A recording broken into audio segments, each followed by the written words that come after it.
Welcome to the Banker Lamp. Please enjoy the video. You start by making sure the app is current and the camera permission is enabled. This prevents unexpected failures.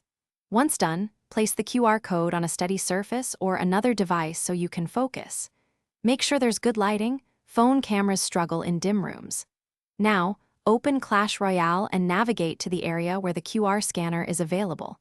This puts you immediately into capture mode, which reduces delays and keeps the process smooth. You tap the scanner icon, a rectangular guide appears that shows where to position the code, so align the pattern inside it. Keep your device about 0.5 meter to 1 meter away. Too close makes the code blurry, too far shrinks detail. Once centered, hold steady and let the app autofocus. It usually captures automatically. If it doesn't, make small distance adjustments, switch camera modes, or tap the screen to force refocus, because clarity matters for successful decoding. You'll see a confirmation prompt after a successful scan.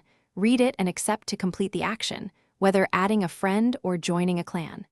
If nothing happens, clean your camera lens and brighten the scene. Smudges and low light are common culprits.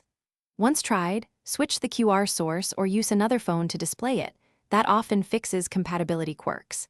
If the scanner still won't respond, restart Clash Royale and try again. This resolves most transient software hiccups. Thanks for watching. If this was helpful, leave a like and consider subscribing. See you next time.